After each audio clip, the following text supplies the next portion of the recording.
Gate ready with me for ঈদের ছুটিতে ঘুরতে যাওয়া। So hello everyone, welcome to দিয়াস ব্লগ। নতুন দিনের নতুন আরেকটা ব্লগ নিয়ে তোমাদের মাঝে চলে এসেছি। আজকের ভিডিওটা প্রায় অনেক দিন পরে ছাড়লাম। এটা কিন্তু ঈদের দ্বিতীয় দিনের ভিডিওটা। প্রায় অনেক দিন যাবত আমরা বান্ধবীরা সবাই মিলে বলছিলাম একসাথে ঘুরতে যাব, বাট আমি রাজি হলে আরেকজন রাজি হয় না, তানিশা রাজি হলে মিনহা যায় না।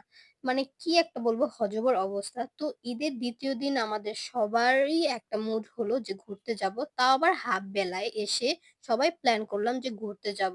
তো হুড়স্থুল্লু করে কোনরকম ভাবে বেরিয়ে পড়লাম। তো ১ম এ আমরা গিয়েছিলাম কার্জন হল। বাট দ কার্জন হলটা ছিল টোটালি বন্ধ। আর আমরাও জানতাম না যে কার্জন হল ঈদের ২য় দিনও বন্ধ থাকবে।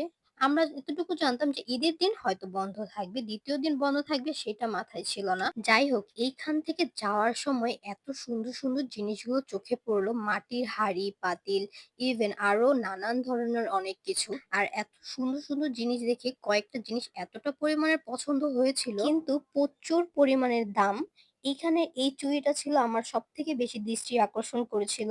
এইটার দামই ছিল ৳৫০০। যেহেতু আমরা কোনো প্ল্যান ছাড়াই ঘুরতে বের হয়েছি, সেইজন্য এইটা আর কেনা হলো না। যদি কখনো আবার এই জায়গায় যাই, তাহলে অবশ্যই আমি এই চুড়িটা কিনে আনবো। আর নরমালি এইগুলোর দাম একটু বেশিই থাকে, কারণ এগুলো হাতে তৈরি করা হয়। সেইজন্য এগুলোর দাম মেবি একটু বেশি। যাই হোক, তোমাদের সাথে কথা বলতে, বলতে আমাদের গন্তব্য স্থানে পৌঁছে গিয়েছি। আর সবথেকে জঘন্য ব্যাপারটা হচ্ছে কি, এইখানে এত পরিমাণের গরম, মানে গরমে থাকা যাচ্ছিল না এক কথায় বলতে পারো। আর এরপর কিছুক্ষণ হাঁটাহাঁটি করার পর আমরা একটা ঠান্ডা নিরিবিলি জায়গা বেছে বসে পড়েছি খাওয়া-দাওয়ার জন্য। জাস্ট এই জায়গা থেকে ভিউটা দেখো কত সুন্দর। এরপরে এইখানে ঘোরাঘুরি শেষ করে আমরা বাসায় চলে গিয়েছিলাম। আর ঈদের দিন সবথেকে মজা লাগে কোন বিষয়টা?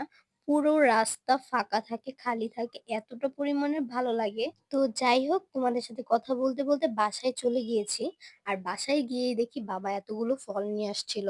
আর আজকে যেহেতু ছুটির দিন ছিল, মা আর বাবা একটু বাহিরে গিয়েছিল। তখন আসার পথে এই সবজিগুলো, সরি ফলগুলো নিয়ে আসছিল।